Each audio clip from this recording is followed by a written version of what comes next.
Fallout Season 2, Episode 5, The Wrangler, is the kind of episode that reminds you why this series works best when it fully commits to character, consequence, and controlled chaos. It's dense without being messy, packed without feeling rushed, and most importantly, it places Lucy and the Ghoul exactly where they belong, at the emotional center of the story, as Fallout steps into the shadow of New Vegas. Howard the Ghoul isn't just a survivor of the Wasteland.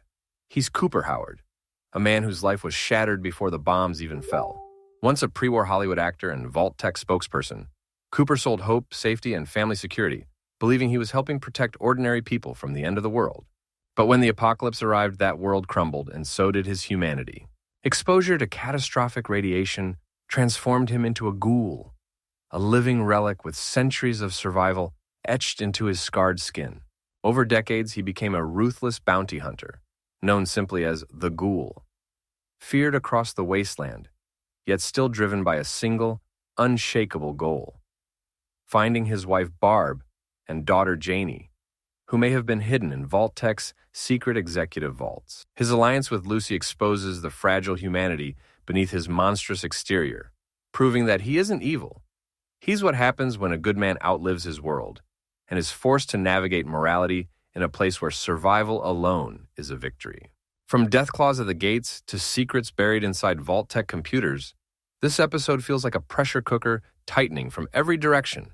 We open right where we left off. Lucy and the Ghoul arriving in Las Vegas, only to immediately realize they've walked straight into a nightmare. Not one Deathclaw, but three. Vegas isn't a prize waiting to be claimed. It's a fortress surrounded by monsters. Survival here isn't about bravery, it's about timing, distraction, and luck. The Ghoul buys them a narrow escape with a grenade, and just like that, the city establishes itself as hostile, unforgiving, and alive. Once they reach Freeside, the episode slows just enough to deepen their relationship. The Ghoul reveals something crucial. Vault-Tec didn't just build vaults for the public.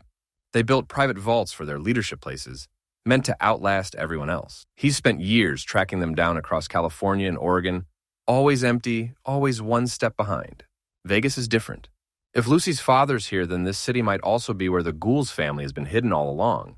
That shared goal creates a fragile bond, but it's already starting to crack. Lucy is struggling with addiction, trying desperately to cling to the version of herself that believes in rules and fairness. The Ghoul, meanwhile, numbs himself the only way he knows how, at the bottom of a bottle.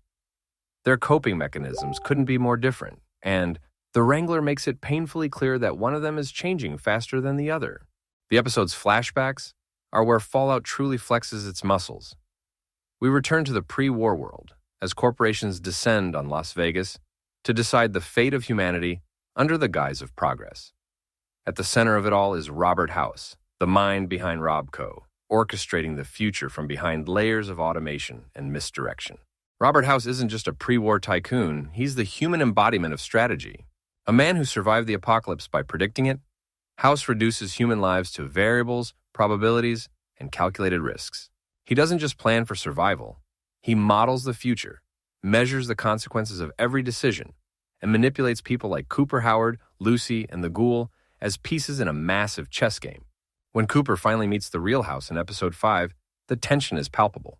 House isn't a madman, nor is he truly humane. He is a genius, calculating, predicting, and orchestrating events to ensure Vegas, and ultimately his vision survives the end of the world. The most haunting detail comes when House reveals the predicted date of the apocalypse coinciding with Cooper's daughter's birthday. It's a moment that strips away spectacle and lands squarely on tragedy. The end of the world isn't just abstract, it touches the people you love, even through the centuries. His use of decoys, false identities, and predictive algorithms shows a man obsessed with control, yet unable to anticipate every variable. Cooper, Lucy, and the Ghoul represent the unpredictability he cannot fully solve, a reminder that even geniuses cannot outsmart chaos entirely. Back in the present, that calculated philosophy echoes in the Ghoul's every move. 2 centuries later, he's still carrying the weight of choices made in Las Vegas before the bombs fell, and the consequences continue to ripple outward. Elsewhere, the chaos of the Wasteland continues. The snake oil salesman reappears, cheerfully wandering toward Vegas like nothing in the world could go wrong. Of course it does. Hank captures him, wipes his memory, And somehow the procedure doesn't kill him, raising serious questions about what Hank is experimenting with and why this man survived when others didn't. Meanwhile, Norm and the Vault 31 escapees step into the ruins of Vault-Tec's offices, uncovering the rot beneath the company's polished promises. Corpses, abandoned tech, and half-finished plans paint a picture of a future never meant to include everyone. Norm's quiet investigation leads him to Barbara Howard's files and then to something far more dangerous: the forced evolutionary virus. He barely has time to read the name before the truth about his identity catches up with him violently. And then there's Lucy. Her storyline is the most unsettling because it's the clearest sign of how far she's fallen. Desperate for a dictol, she steals. Then she lies. Then she kills. When someone asks who she is afterward, Lucy doesn't have an answer. That single line says more than any speech could. By the time she reunites with the Ghoul, both are barely holding it together. The snake oil salesman delivers Hank's message. Lucy must come home. The Ghoul's family is being kept safe for now. It's a deal wrapped in blackmail and emotional torture. The betrayal comes quickly. The Ghoul tranquilizes Lucy, convinced he's saving her the only way he knows how. But Lucy fights back. The Power Fist becomes her declaration that she's done being passive, done being protected, done being controlled. She survives, but at a cost. The Wrangler earns its title by pulling together multiple storylines without losing focus. At its core, this is an episode about transformation.